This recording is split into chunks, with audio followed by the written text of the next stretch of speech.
The first thing I heard was laughter, and for one stupid half-second, I thought that was a good sign. I thought maybe somebody had found an old movie on television. Maybe my husband was having one of his better evenings. Maybe the house was still mine in the way a house is supposed to be, when you leave it for 3 hours and come back expecting peace. Then I stepped all the way inside, and the sound hit different. Too easy. Too relaxed. Too clean. The kind of laughter people make when nothing in the room matters to them except their own comfort. The television was loud enough to shake the windows. My son and his wife were sunk into my couch like they paid for the leather with their own blood, snacks open between them, eyes fixed forward. And across from them, in the recliner by the lamp, my husband was folded wrong. I knew that before I even reached him. His mouth was open just enough to scare me. His lips looked dry. His chest was working in short, ugly pulls that did not belong to sleep. The oxygen tubing had slipped off and hung against the side of the chair. One of his hands twitched once under the blanket, weak as a leaf catching air. I stopped moving. Not because I didn't know what to do, because my son spoke before I got there. "He's been a burden," Stefan said, eyes still on the television. "Just let him die." And Yvette, with that soft voice she always used when she wanted evil to sound reasonable, said, "I agree. There are moments in life when your heart breaks loud. Mine did not. Mine went cold, so cold it felt organized." I crossed that room without another word. I touched Clifton's neck first. His pulse was there, too thin, too fast. The medication tray on the side table told me more than anybody in that room needed to say. One dose still sitting there, water untouched. The little notebook where I tracked his schedule pushed halfway under a magazine like somebody had gotten tired of pretending to care. That was when I understood I did not have time for shock. "My name is Gwenora Freeman," I said, though I don't know if I said it for them, for myself, or for the woman I knew I would have to become before that night was over. "And if that man dies, it will not be because I stood here listening to trash talk over my own floor." Neither of them answered me. That hurt more than shouting would have.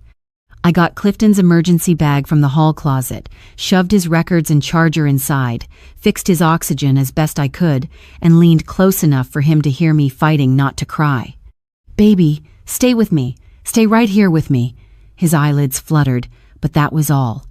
Right there, in the middle of lifting him with fear, climbing all over my back, let me say this to anybody listening to me.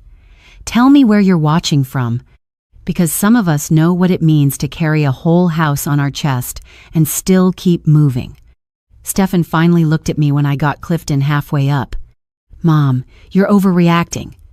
I turned and looked at my son so hard he actually straightened. Overreacting. My husband could barely breathe, and that boy I raised had the nerve to hand me a word instead of a hand. Yvette pulled the blanket off her knees and stood, but not to help, just to watch better. Her face had that careful look on it, the kind people wear when they're already measuring how a story will sound later. I got Clifton to the car by myself. Neither of them followed. Neither of them asked which hospital. Neither of them said they were sorry. The front door stayed open behind me. Television still talking, snack bag still crackling in the quiet between my husband's breaths. By the time I got behind the wheel, my hands were shaking so hard I had to grip twice to feel the steering wheel answer me. One hand stayed forward. The other kept reaching back for Clifton at every red light, every turn, every stretch of road that felt too long for a man fighting air. And somewhere between our street and the first traffic light, with my husband gasping behind me and my son's voice still burning in my ear, something inside me closed for good.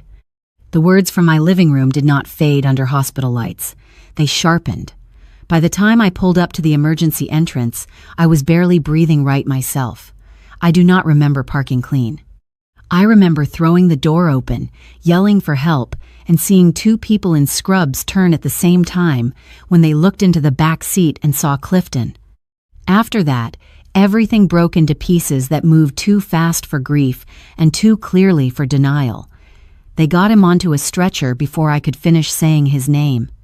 A young man on one side fixed the oxygen properly, while another checked his pulse and called out numbers that meant nothing to me except urgency.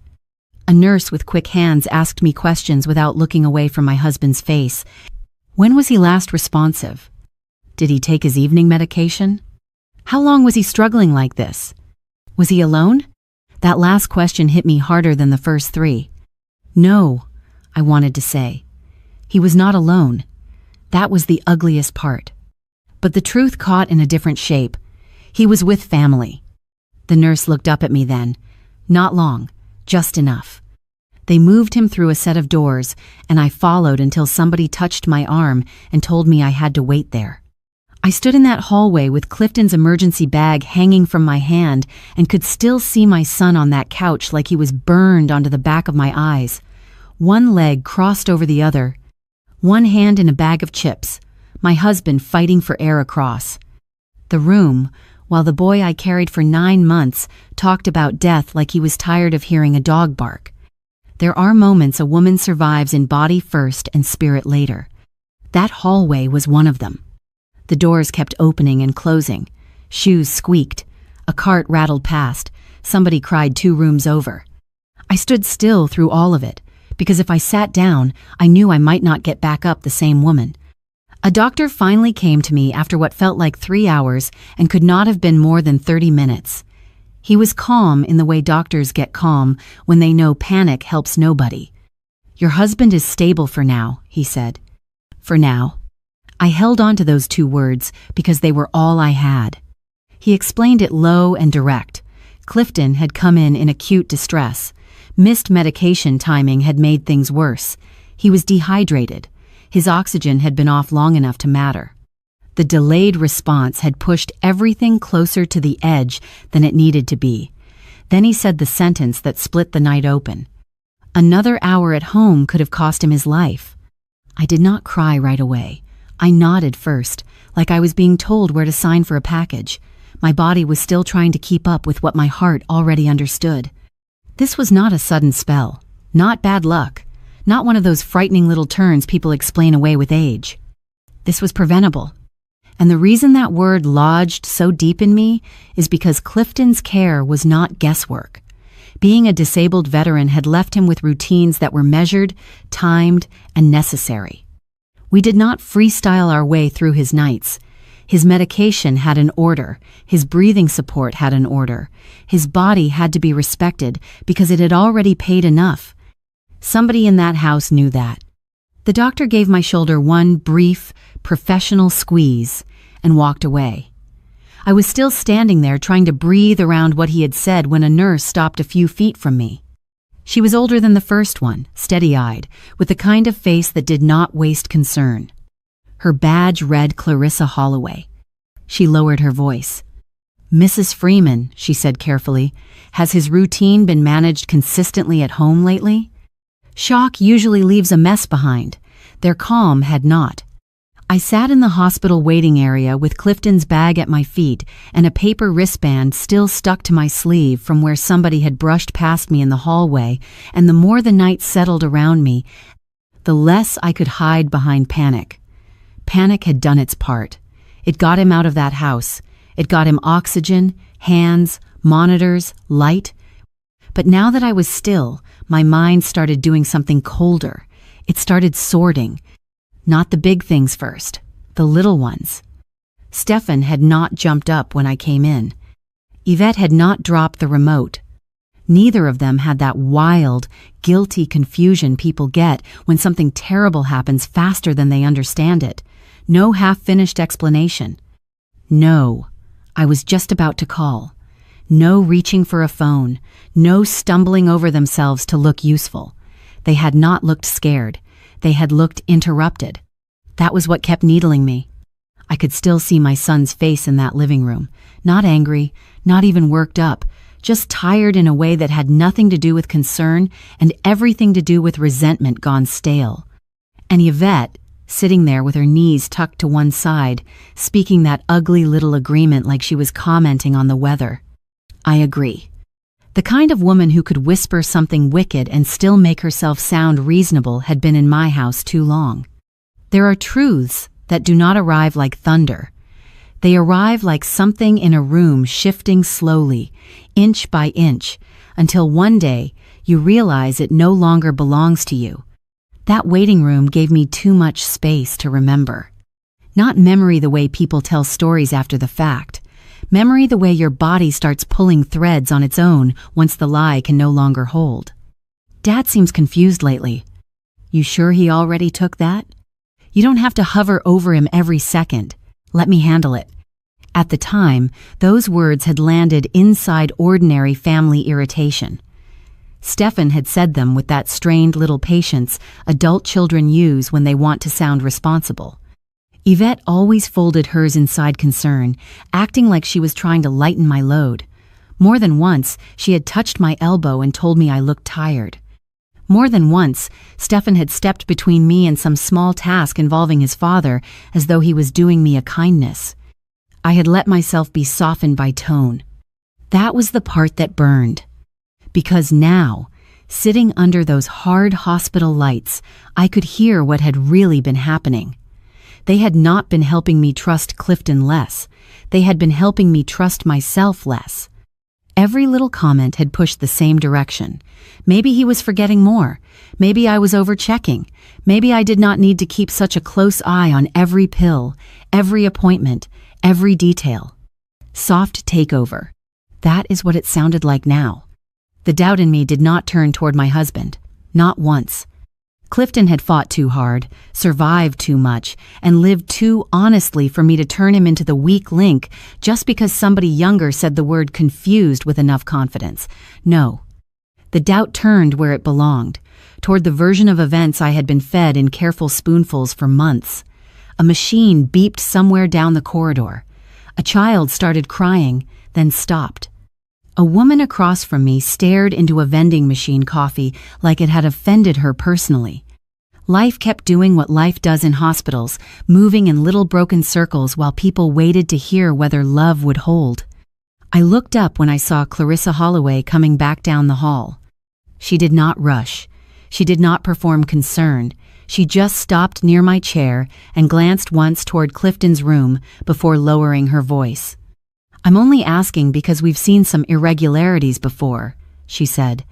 That sentence did not sound dramatic. It sounded documented. Clarissa did not say anything else in the hallway. She just asked if I could step into a smaller consultation room for a moment, and there was something in her tone that made me stand up before I had fully decided to. Not fear exactly. Something steadier than that. The kind of dread that comes when your private suspicions begin putting on official clothes. The room they took me into was plain enough to make bad news feel orderly. 2 chairs, a box of tissues pushed to one corner of the table, a laminated poster on the wall about patient advocacy.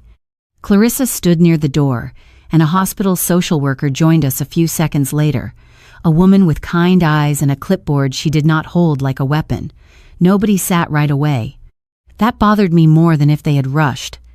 "Mrs. Freeman," the social worker said, "we just want to go over a few care-related concerns with you." Care-related. It is amazing how clean language can still cut. I sat. Clarissa sat across from me. The social worker sat at an angle, careful, measured, giving me room without pretending this was casual. They were both speaking the way professionals speak when they know one sentence too far can become an accusation, and one sentence too soft can become neglect of a different kind. They explained it slowly, not to drag it out, but to keep it exact. On prior visits, some notes had been made, not dramatic notes, not alarms with sirens attached, just observations that had started to line up in a way that now mattered more. Missed medication windows. Symptom reports that did not fully match what Clifton later described once he was more alert. Inconsistent answers about who was managing parts of his routine at home. A little confusion around appointment follow-ups. A few details here, a few details there. Nothing explosive. That almost made it worse. Because if somebody had come to me waving one wild incident, I could have understood how to react to that. But this was smaller, quieter, and built like something real. The kind of pattern you only see after enough little failures lean in the same direction long enough to form a shape. Danger does not always come crashing through the front door. Sometimes it comes dressed as inconvenience. Sometimes it comes hidden inside things people want you to dismiss because each one, by itself, looks survivable. I asked the first question that rose in me, though my voice sounded farther away than I wanted it to. Why wasn't I told directly? Clarissa answered, that one. Some of the concerns seemed explainable in isolation, timing issues, miscommunication, changes in home support, but taken together, especially with tonight. She let the rest sit between us. Especially with tonight. The social worker leaned forward just slightly.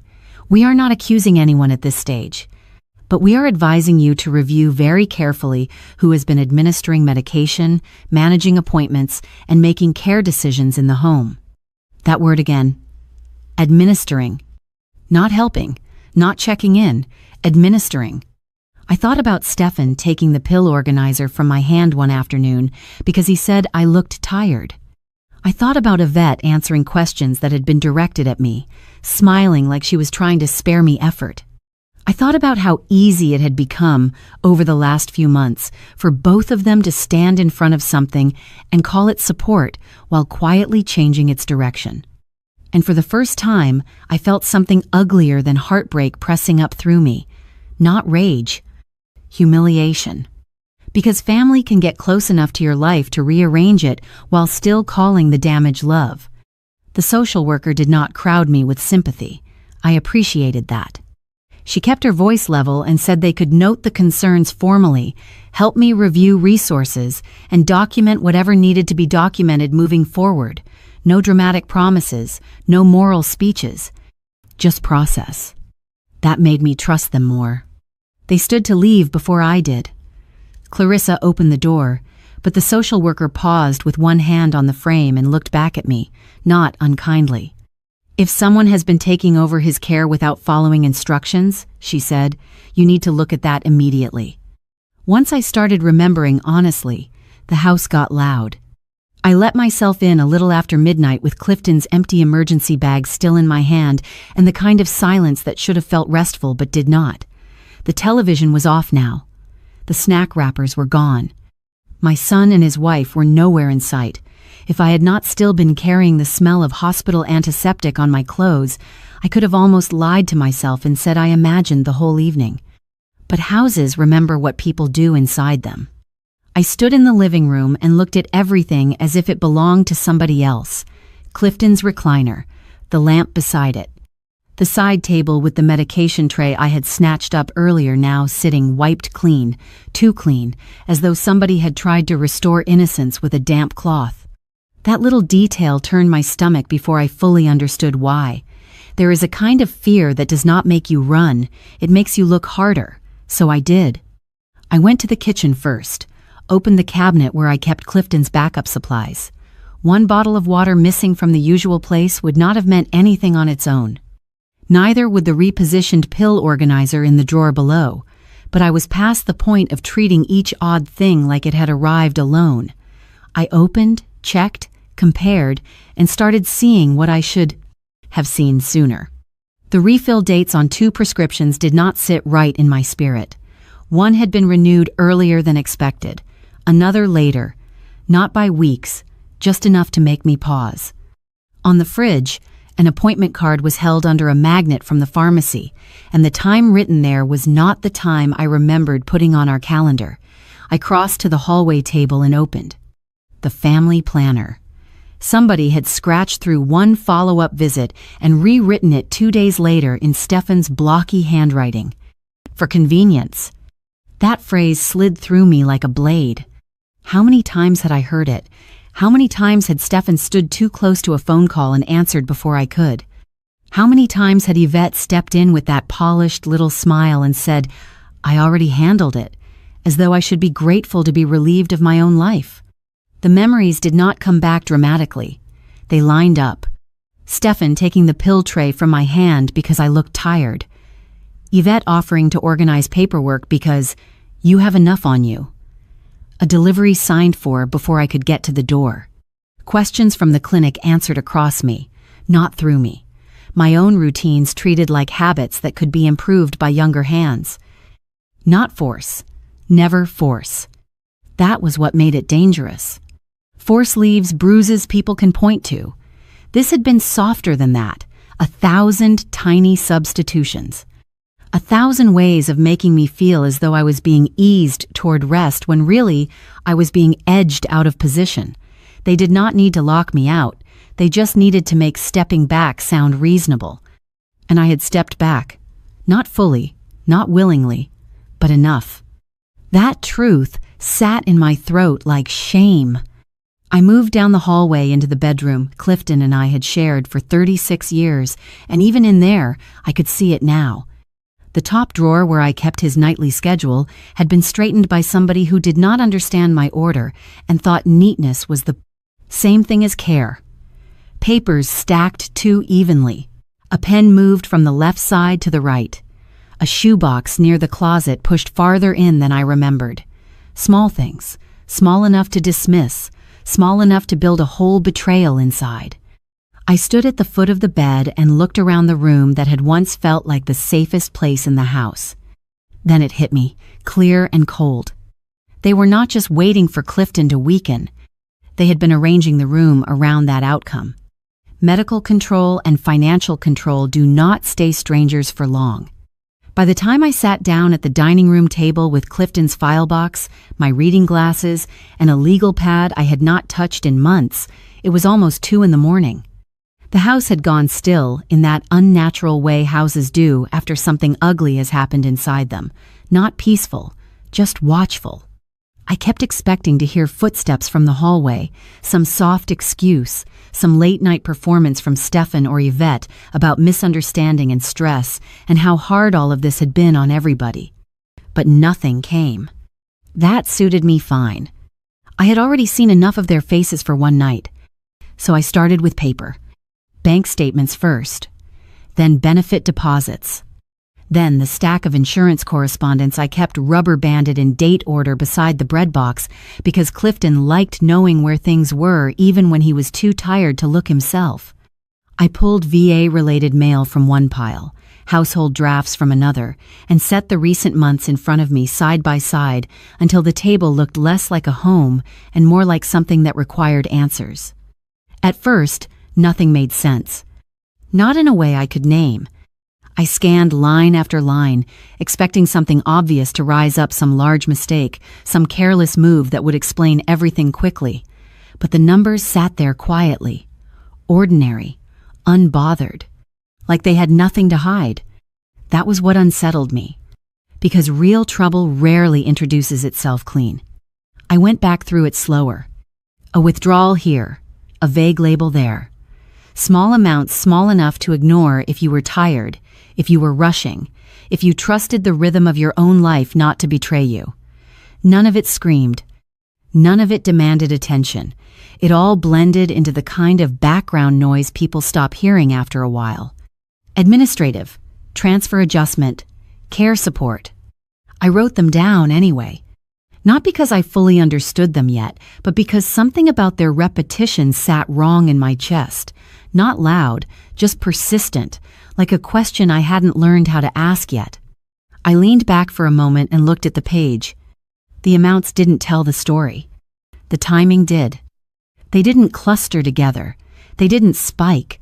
They moved quietly, steadily across weeks, spread out just enough to feel like coincidence if you weren't looking for connection.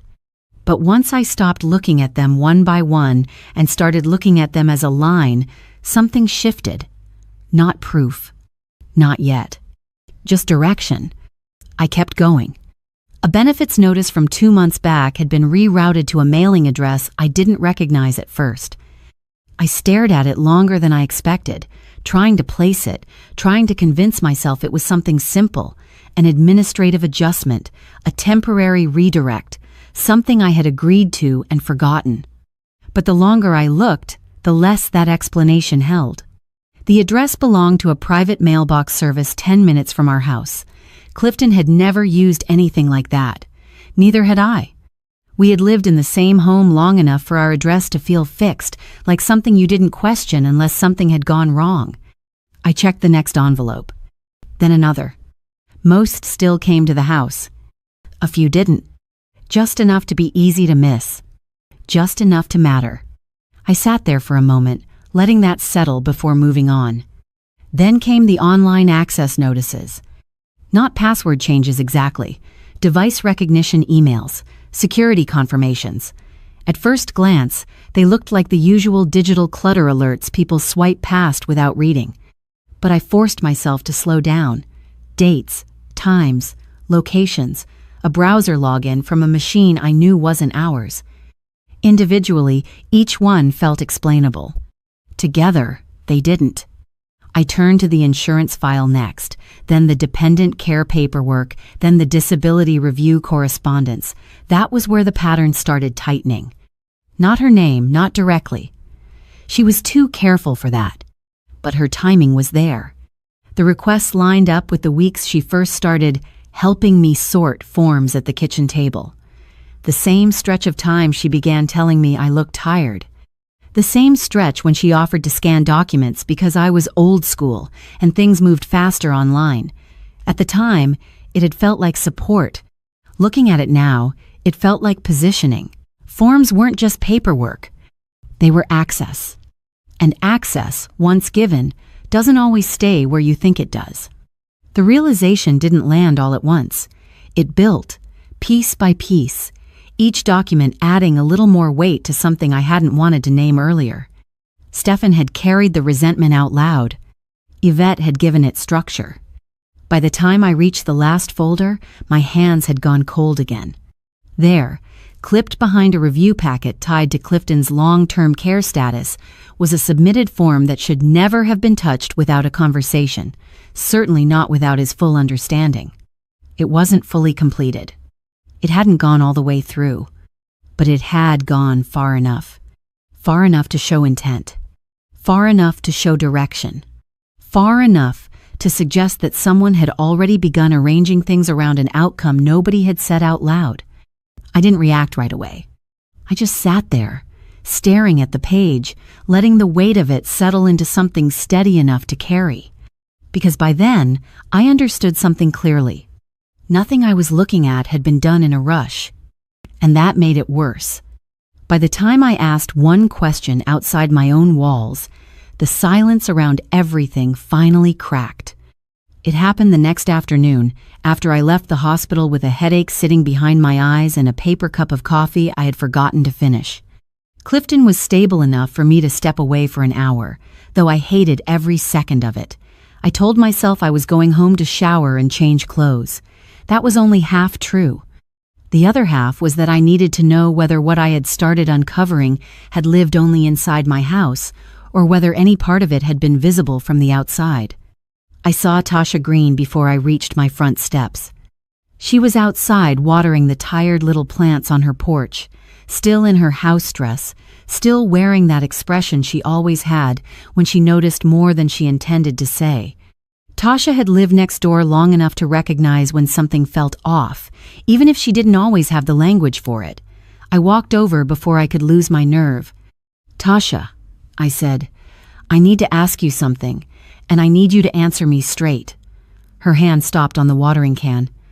"What happened?" I held her eyes for a second. "Did you ever see anything here that made you uncomfortable?" She didn't answer right away. That pause did more than any quick denial could have. Her mouth tightened first. Then she set the watering can down and glanced toward my house, not staring, just acknowledging it. "I don't know if I saw anything clear," she said slowly, "but there were moments that didn't sit right with me. That was different from certainty. That was memory trying to be careful."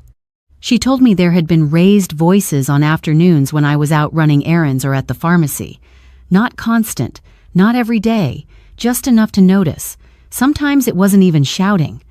Sometimes it was that flat, irritated tone Stefan had when he wanted something done faster than it could be done. "I heard your husband call out once," she said. "I couldn't tell what for exactly. Maybe water, maybe something else." It just lingered longer than it should have before anybody answered. She shook her head lightly, like she didn't fully trust her own memory. "And there was one time," she added, "I saw them by the car. He was moving slow with his walker, and she sounded impatient. Not cruel, exactly. Just short. Like she wanted it done already. Tasha looked at me then, almost apologetic. I kept telling myself I might have caught them on a bad day, she said. Families get tense, people get tired. I didn't know if it was anything more than that. That uncertainty mattered. Because it meant what had been happening wasn't loud enough to name from the outside. It had been built to pass. I didn't blame her for that. What had been done inside my house hadn't been obvious. It had been shaped carefully enough to sit just inside the line of what people hesitate to question. Before I went inside, I made one more call to the part-time aide who had filled in twice a week on the days I had appointments of my own. Her name was Denise Walker. When I asked if she could stop by, she said she could come after her next visit. It wasn't immediate. It took time, long enough for the house to sit with me again before she walked through the door. Denise stood in my kitchen, twisting her car keys between both hands like she was still deciding how much to say. She had always been gentle with Clifton, never dramatic, never intrusive. That was why I listened carefully when she finally spoke. I almost said something once, she admitted. I didn't interrupt. I let the silence hold her there. She chose her words slowly. There were times things felt off, she said. Not every visit, but enough that I noticed. That distinction mattered too. She told me Stefan sometimes brushed off care instructions like they were flexible, not always ignoring them outright, but adjusting them, delaying things, doing them in a way that felt more convenient than precise. Your husband would ask about his meds, she said, like he wasn't sure if he'd had them yet. That landed heavier than anything louder could have. She mentioned one afternoon when she arrived and found Clifton uncomfortable, dry-lipped, unsettled, waiting longer than expected for something that should have already been handled. When she asked about it, Stefan told her not to make it a big deal, that everything didn't have to be exact. Maybe it wasn't always like that, she added quickly. I wasn't there every day, but she didn't take it back. Another time, she said, Yvette had made a comment about how strict the routine was, not in front of me, just in passing. Something about how it made everything harder than it needed to be. Denise swallowed, then looked down at her keys again. I kept thinking maybe it was just stress, she said, or that I was reading too much into it. That hesitation told me as much as her words. Nothing she described was dramatic on its own. Nothing that would make someone step in without doubt. But put together, it carried weight. Not certainty. Pattern. When she finally looked back at me, her voice had steadied. I can't say everything was wrong, she said carefully. But I never felt completely comfortable leaving him when you weren't there. That was as far as she went. And it was far enough. Because by then, I understood something clearly. What had been happening in my house hadn't needed witnesses to be obvious. It only needed time to be seen. He did not leave me one clean confession. He left me fragments, and somehow that made the truth feel worse. I found the folder that evening when I came back from the hospital to pick up a few things Clifton would need if they kept him another night. A fresh undershirt, his glasses case, the little hand lotion he liked because hospital air always dried him out. I was moving by habit more than thought, opening drawers in the bedroom we had shared for most of our adult lives, trying not to let grief turn every ordinary object into a wound. The folder was tucked low beside his side of the bed, not hidden exactly, but placed where only somebody who knew his ways would think to look. That stopped me before I even touched it. Clifton had never been a dramatic man. If he wanted something found, he did not bury it under 10 clever steps. He put it where persistence, not performance, would discover it. I sat down on the edge of the mattress and opened it. Nothing inside looked prepared for an audience. Not polished pages, not neat entries dated and titled like a man trying to build a case for court, just scraps. A folded pharmacy receipt with notes pressed into the margin, a page torn from an old legal pad. Appointment reminders with question marks beside them. Medication times scribbled, crossed out, then rewritten. A few dates, a few short lines, some so brief they barely looked like sentences. But together, they formed shape. There is a particular kind of heartbreak that comes when the person you love has been carrying proof alone because he was trying to spare you one more burden. I went through every piece slowly. Late dose again. Said I already had it. I didn't. Stefan told me not to make a fuss. Yvette brought papers after dinner. Said sign here. I told her I was tired. She left them anyway. Hard to keep track when they move things. Asked for water twice. Each note was small enough to be dismissed on its own. That was what made my hands start trembling the longer I read. Clifton had not been writing one grand accusation, because that was never how this kind of harm happened. It happened in pinches, in little humiliations, in needs delayed just long enough to teach a man that asking carried a cost, in instructions treated like annoyances, in documents presented when his body was weak and his mind was tired.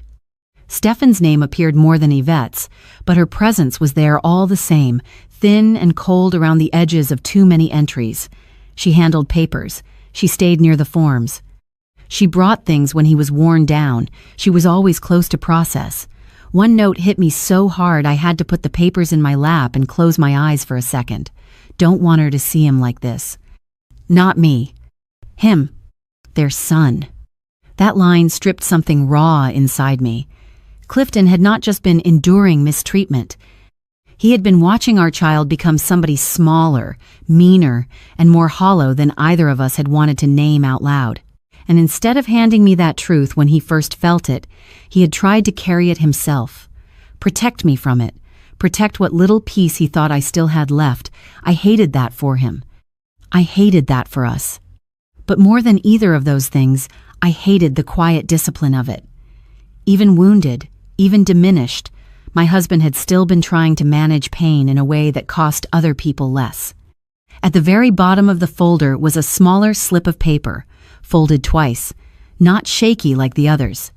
Deliberate. I opened it and read the line once. Then again.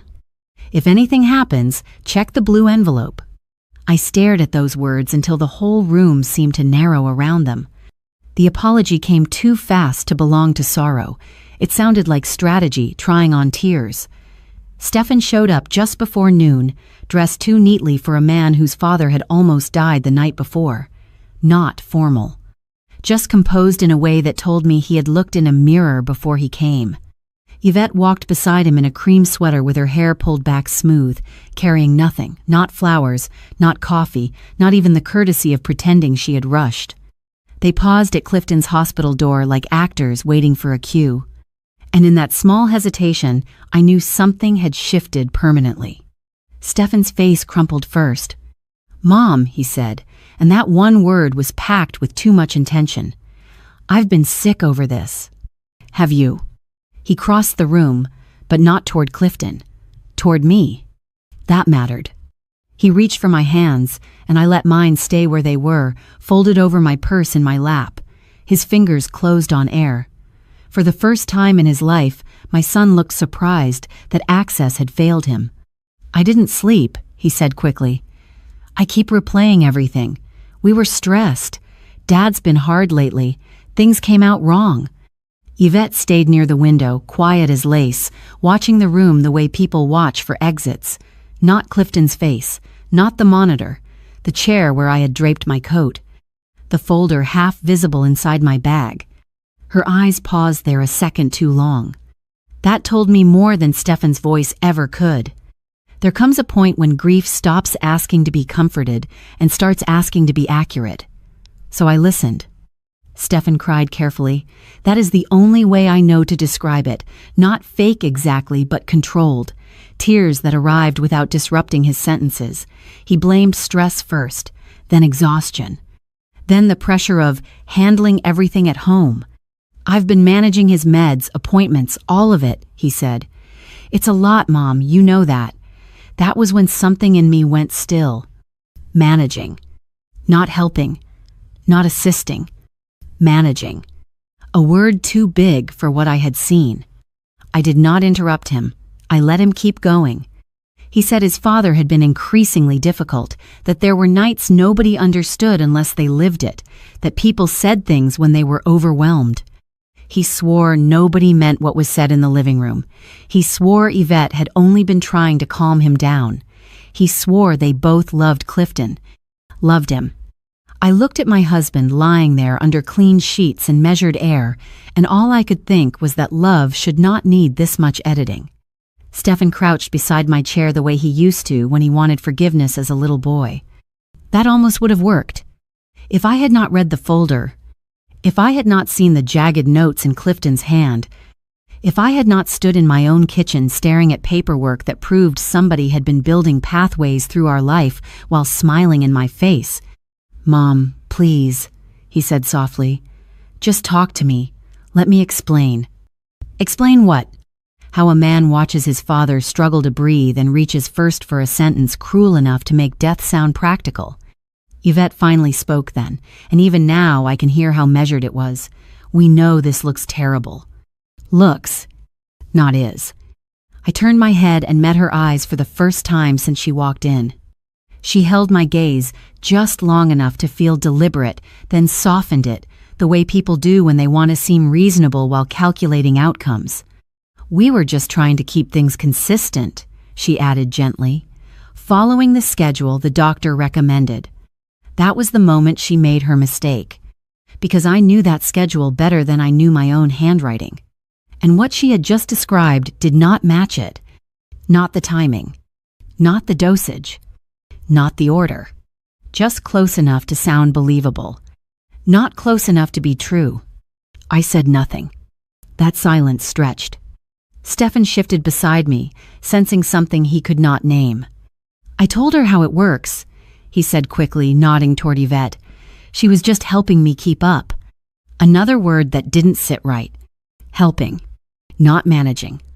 Not now. Now it was smaller. Safer. People rarely notice the moment their story starts changing, but that is the moment you learn everything. Yvette did not look at him. Stefan noticed that too. It was small. Almost nothing. But it was there. And once seen, it could not be unseen. That woman did not come to repair anything.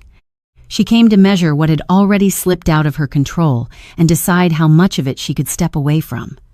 And because I understood that, something in me got quieter than anger. I did not confront them with the notes. I did not mention the shifted mail, the access changes, the witness statements, the records. Confession was no longer useful to me. They had already given me something better than confession. They had given me pattern. Stefan wiped his face and stood back up, desperation finally pushing past performance. "Can we go outside?" he asked. "Please, just me and you." I looked at him the same way I used to when he was 7 years old and trying to hide a lie behind wet eyes and good manners. Then I said, very softly, "Not yet." And this time, when he stepped back, he didn't look confused. He looked like a man who had just realized the version of me he came to talk to was no longer here. He had not been helpless. He had been getting ready in the only way his body still allowed. When I walked into Clifton's room that morning, he was awake enough to know me before I spoke. That alone nearly undid me. His color was still poor, his breathing still assisted, but his eyes were clear, and after everything that had come crashing loose around us, clarity felt almost holy. I pulled the chair closer and sat beside him, and for a few seconds neither of us said anything. 36 years with one man teaches you the difference between silence that soothes and silence that braces. This one braced. I reached for his hand first. "I found the folder," I said. His fingers tightened weakly around mine. Not surprised, not confused, just tired in a way that went deeper than illness.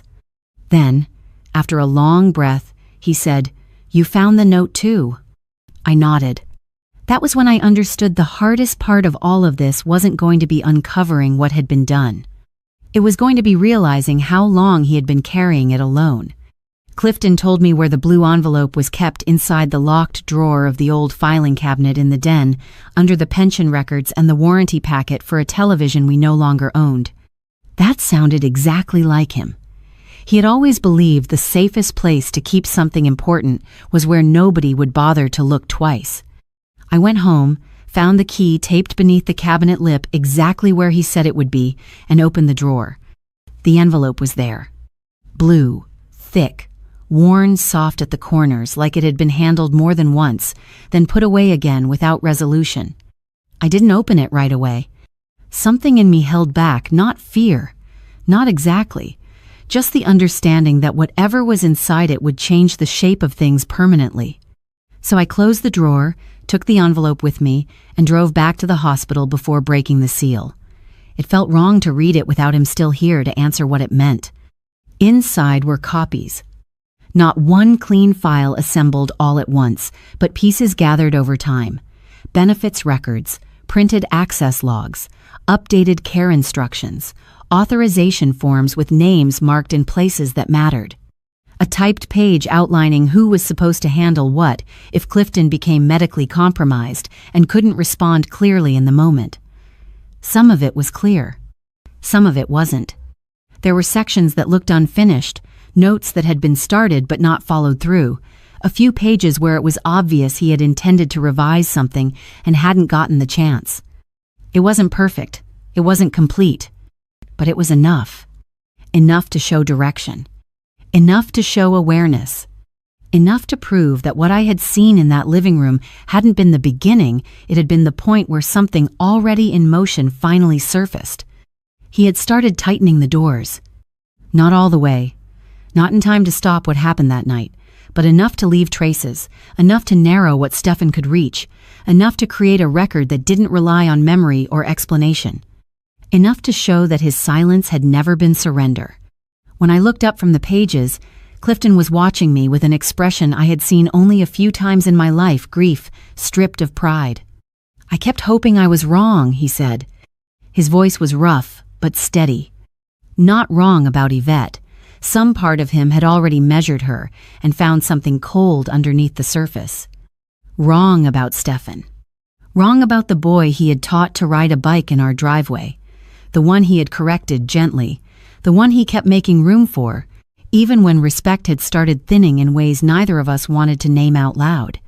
"He got tired of weakness," Clifton said quietly. "That's the part I couldn't make peace with. Not the money. Not the impatience. Not even the neglect. The contempt. That was the wound he couldn't carry quietly anymore." I moved closer and put my hand against his cheek. "You don't have to protect any of it anymore." Something shifted in his face then. Not relief. Something steadier than that. Permission. He nodded once toward the envelope in my lap. "There's one person you call first," he said. "Not Stefan. Not the bank. Start with the woman listed on the second page." I turned to it. A name. A direct number. A role tied to his veteran care protection structure. Clifton held my eyes and said, "Because once she's involved, everything else starts moving. Real power does not sound like shouting. It sounds like your husband's file open in front of you and the right name answering on the second ring." I made the first call from the hospital family lounge with Clifton's blue envelope spread across a low table and my reading glasses sliding down my nose. The room smelled like burnt coffee and old upholstery. A television bolted to the wall was playing a daytime court show with the sound off, and 2 chairs down from me, a man in work boots was sleeping with his head against the vending machine glass. Life was still doing what life does around pain, moving, chewing, blinking, waiting. I had no use for any of it. I had a number to call. The woman Clifton told me to start with did not waste words. Her voice was steady, older, and already familiar with the kind of urgency that wears a polite tone because it knows panic convinces nobody. I gave her Clifton's full name, his service background, the case reference tied to his care structure. Then I told her exactly what had happened. Not dramatically. Not the way I would tell it in church or to a friend. I gave her dates. Recent changes. The hospitalization. The missed medication timing. The oxygen lapse. The concern that his care had been interfered with by people who should never have been making those decisions. She stopped me only to ask for specifics. Who has been administering his medication? When were permissions last updated? Has there been any recent change in financial access tied to his care? Not sympathy. Verification. That steadiness grounded me more than comfort would have. When I finished, she did not rush to reassure me. She said something better. "We're going to open a review, Mrs. Freeman, but I need you to understand this will move in stages. We document first, then we restrict where we can justify restriction. Stages. Not instant rescue." That made it real. There were steps to follow, information to confirm. Nothing would move faster than the proof allowed. After that first call, I moved to legal counsel, then the bank, then the number the social worker had given me for the agency responsible for safeguarding vulnerable adults. I made calls where I could get a signal. From the lounge, from the parking lot, from the corner near the elevators where reception held long enough to finish a sentence, and somewhere between the second call and the fourth, something began to shift. Not all at once. Not in a way that solved anything immediately, but in the way responses started to change. The questions became more specific. The pauses shorter but more deliberate. Not rushed. Focused. At the bank, a woman stopped me midway through my explanation. "Ma'am," she said carefully, "I'm seeing recent access activity that doesn't match primary user patterns. We'll need to verify authority on those entries before anything is adjusted. Not action. Verification." That difference mattered. I closed my eyes for half a second, then answered the same way I had answered everyone else. With facts. No anger. No performance. Just sequence. "I did not authorize any changes," I said. There was a pause. Then typing. Then a quieter voice. "Understood. We'll flag this for review and follow up once it's been assessed. Not immediate correction. Process." I kept going. I emailed what needed emailing. I photographed documents under hospital lights. I sent front and back copies of authorizations, highlighted dates on benefit paperwork, forwarded screenshots of access alerts, and wrote out timelines on the back of a visitor brochure when I ran out of space. Nothing moved instantly, but nothing stalled either. Each step created the next one. Each confirmation made the next call sharper. And slowly, the weight began shifting not away from me, but into something structured enough to hold. By early afternoon, the first signs of resistance showed up. Not from the system. From inside it. My phone lit up with Stefan's name. I let it ring once. Twice. Then I turned the screen face down and kept writing. A minute later, it rang again. Then a message came through. "Mom, call me now. Something's wrong with Dad's account." I stared at that message longer than I expected. Not because I didn't understand it. Because I did. Too quickly. He wasn't asking about his father. He was asking about access. I didn't respond. I finished my call with the safeguarding office, confirmed that my report had been received, and wrote down the reference number they gave me. Case opened. Not resolved. But opened. By late afternoon, my voice had gone rough. My shoulders ached. Clifton was resting again, and the hallway outside his room had that strange hospital quiet that never means peace, only temporary pause. I sat with my phone beside me and watched the light from the window shift across the floor inch by inch. Then, gradually, the confirmations started coming in. A review had been initiated. Access concerns had been noted. Certain activities were being monitored more closely. Nothing dramatic. Nothing final. But movement had started.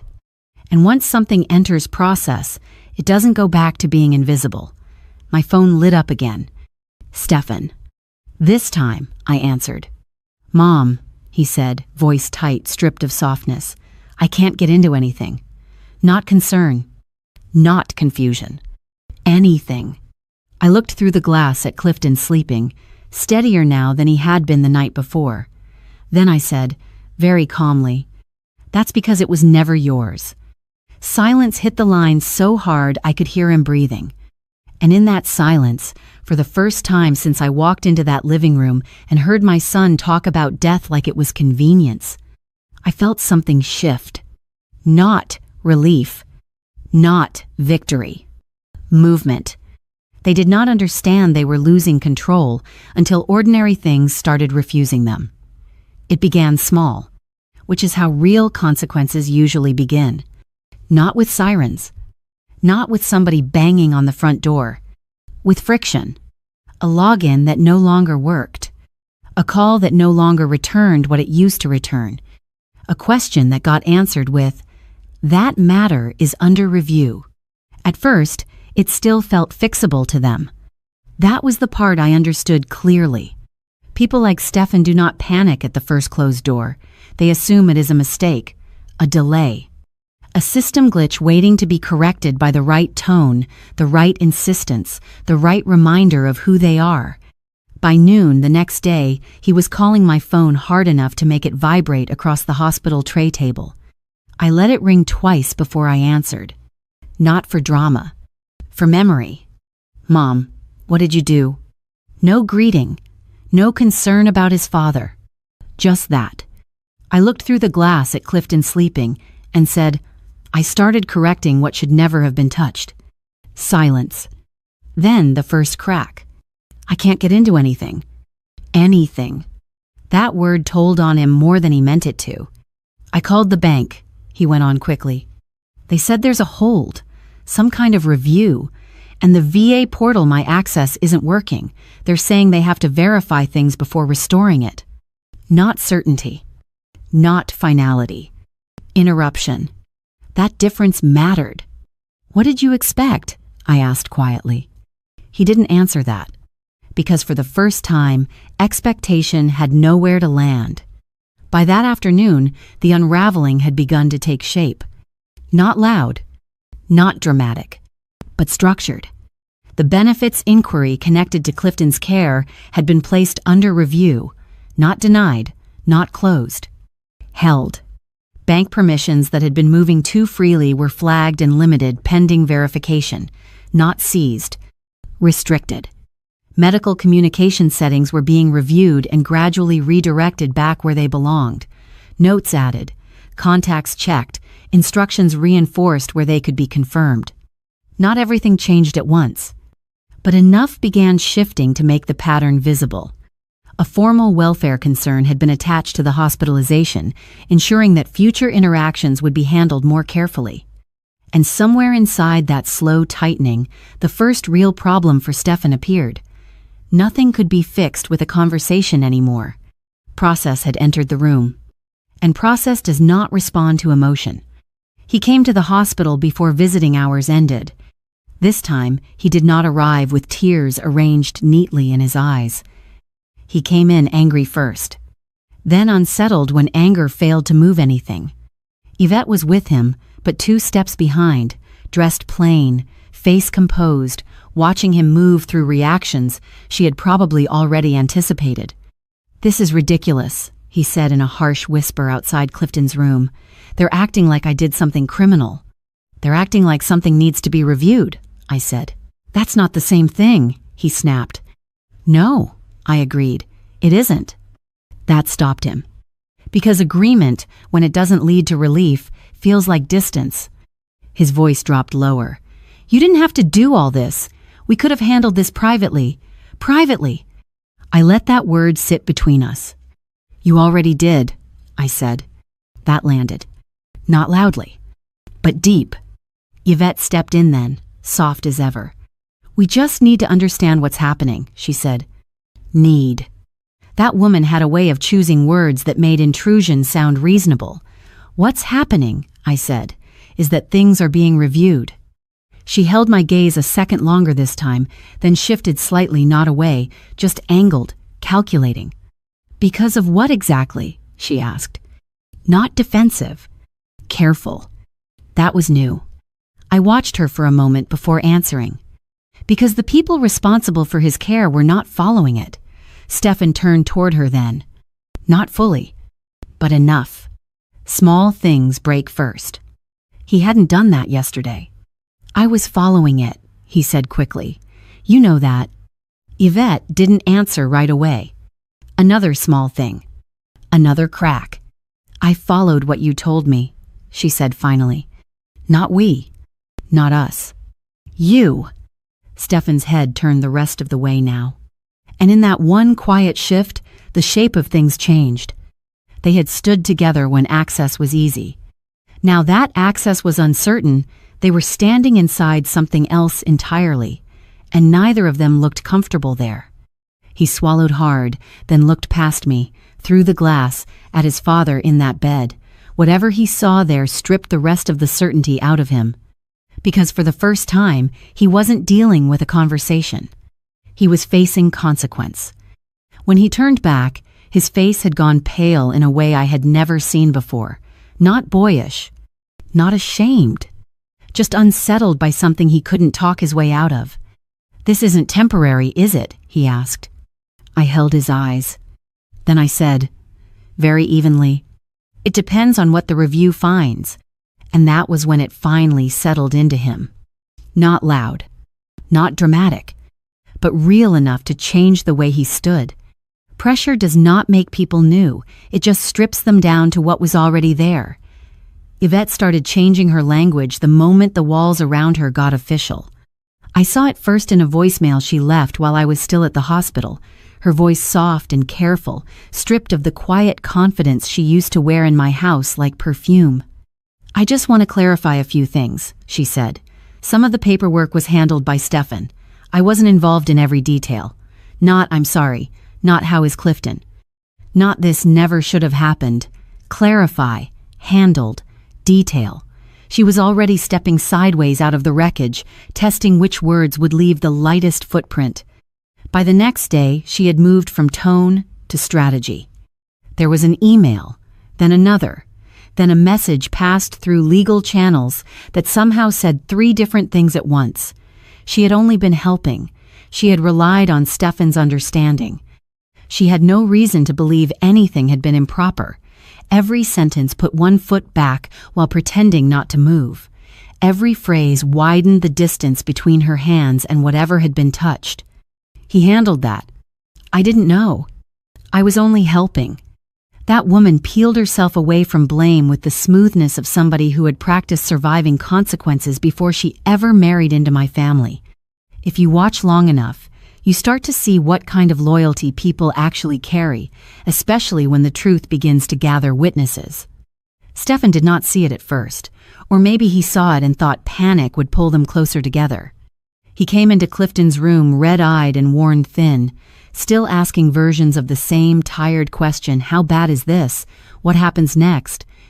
Can't we fix this privately?" But Yvette stayed cooler by the hour.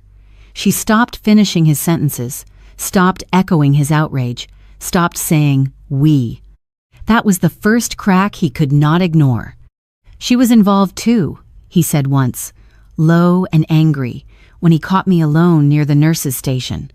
I looked at him a long moment. I know.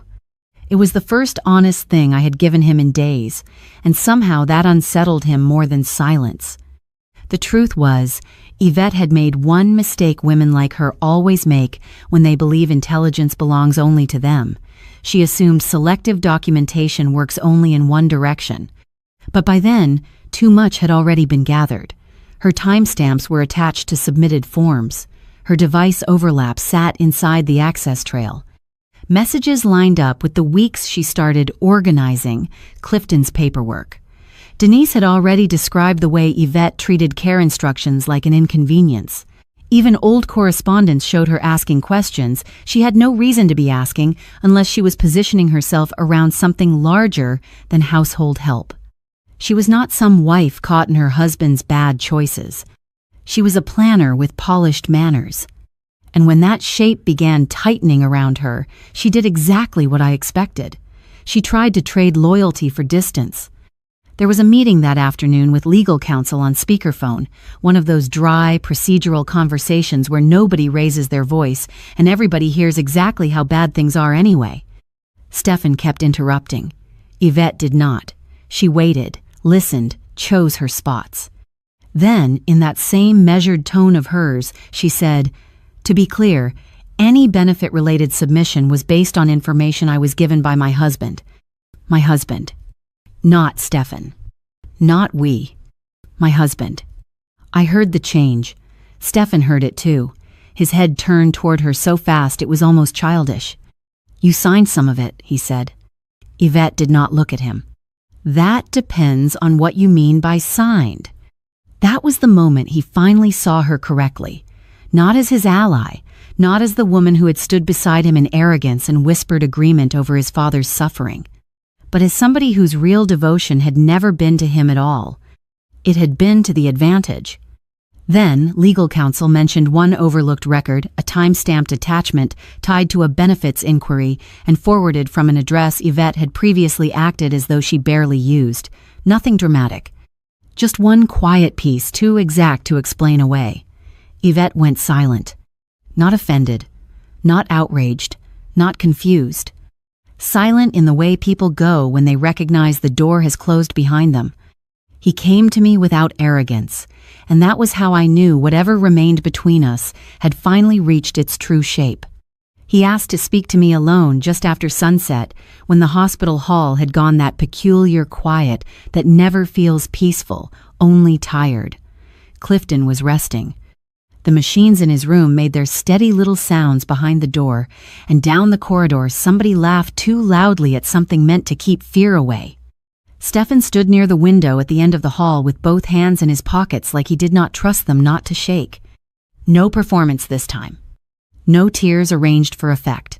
No anger pretending to be innocence. No Yvette hovering nearby to soften language and manage tone. Just my son, stripped down to the kind of desperation that comes when a person finally understands he has run out of versions of the story that still leave him decent.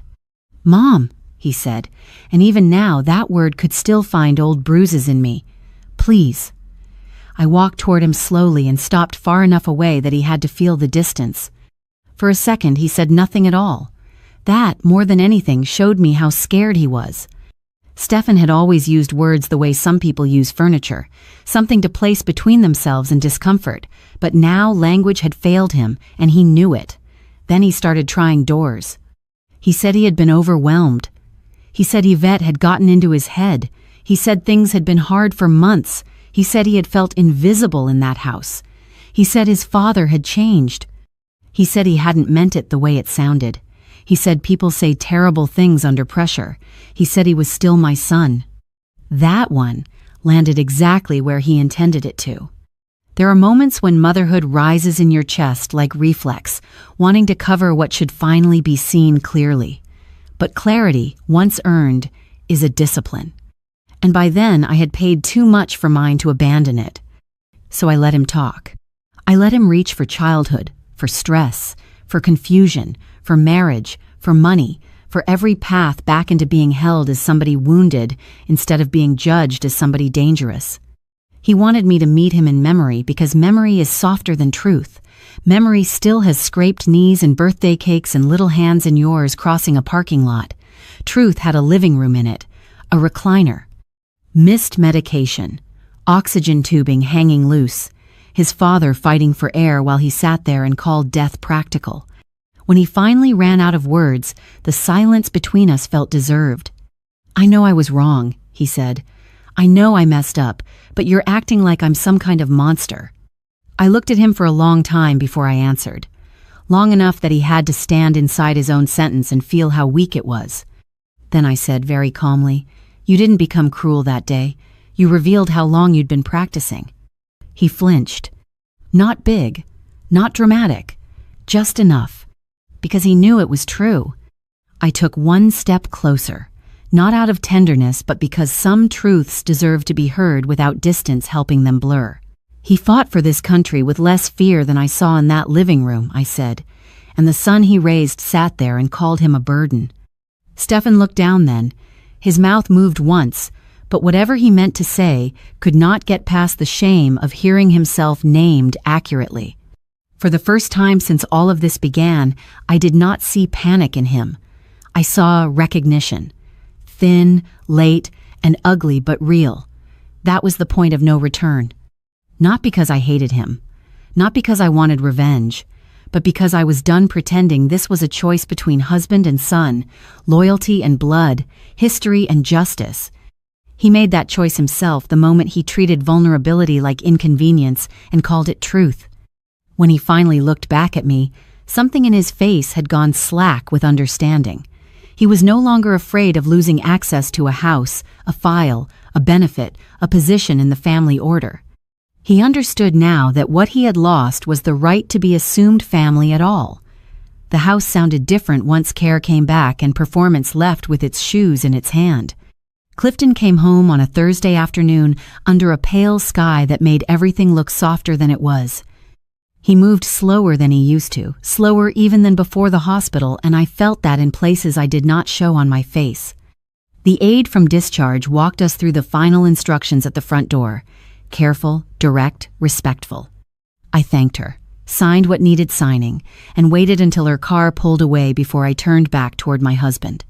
He stood in the entryway with one hand on his walker and looked into the living room like a man returning to a country that had changed flags while he was gone. The furniture was still there. The couch, the lamp, the chair by the window, the television mounted slightly crooked because Stefan had once insisted he knew how to do it better than the handyman. Everything looked the same if you were the kind of person who mistook objects for peace, but the house was not the same. The medication tray had been reset in the order I trusted. Appointments were written in my hand again, not shifted for someone else's convenience. Account access had been cleaned up, reviewed, and sealed where it needed to be sealed. Mail came where it was supposed to come. Calls came to the right phone. Instructions were followed because there was no longer anybody in the room treating Care like irritation or paperwork like opportunity. Noise was gone too. Not just television noise. Not just footsteps that moved with entitlement through someone else's home. The other kind of noise. The kind made by false concern. By interruptions that called themselves help. By people who stood close enough to your life to rearrange it and still expected gratitude for the damage. Peace is not always a soft thing. Sometimes peace is the hard, clean sound of a boundary finally holding. Clifton took a few steps forward and stopped at his recliner. His eyes stayed on it longer than I expected. I knew why. That chair held more than fabric now. It held memory. The indignity. The neglect. The moment our son made himself fully known. For half a second, I thought Clifton might refuse to sit in it again. Instead, he looked at me. "Help me with the blanket," he said. That nearly broke me. Not because it was weakness. Because it was trust. I helped him settle in, tucked the blanket over his legs, checked his oxygen, set his water within reach, and watched his shoulders lower by 1 inch. Then another. It was not healing. Not yet. Maybe not ever in the simple way people like to promise. He was weaker than before. Sadder too. There are wounds the body survives and the heart keeps studying for a long time after, but he was safe. And there is a dignity in safety that people do not appreciate until they have watched it almost be taken. Later that evening, after his medication was given on time and the house had folded into that early night quiet old people know well, I stood in the kitchen doorway and watched him doze with the television low and harmless in front of him. No tension in the air. No sideways agendas. No hands reaching where they no longer belonged. Just the two of us. Older. Sorer. Clearer. My phone buzzed once on the counter behind me. I did not rush to it. I already knew who it would be. When I finally turned and picked it up, the message sat there without decoration. "Stefan, can I come by and see him?" No apology. No explanation. Just request. I read it once, then again. And for the first time since he was a boy, I did not feel pulled to soften the moment for him. I typed slowly. Not right now. 3 words. No anger in them. No explanation either. Because explanation had already been given. Just not in a language he respected until it started costing him something. The reply came faster this time. "Mom, please, I just want to talk." I looked through the doorway at Clifton, asleep in the chair he almost never made it back to. Then I looked back at the phone, and I understood something with a clarity that did not hurt anymore. Access had been his language, and now he was learning silence. I set the phone down without answering. Not to punish him. To be accurate. because accuracy, once learned, becomes a kind of discipline. Family is not proven by title, not by blood, not by who has keys, history, photographs, or the nerve to say my house, like inheritance, is a spell that changes character. Family is proven by what people do when love stops being easy and starts requiring patience, sacrifice, and care that may never be repaid. Stefan failed that test before I admitted he was taking it. Yvette never intended to pass it at all. The house settled deeper into itself as the night stretched out. Steady. Clean. Correct. And for the first time in a long time, nothing in it felt like it was waiting to be taken. I turned off the kitchen light and stood there 1 second longer, listening to the house breathe the way it was supposed to. Then I said it out loud, not for revenge, not even for closure, but because the truth deserved a final shape. He called him a burden. I paused, just long enough to feel the weight of it settle where it belonged. So I removed the weight.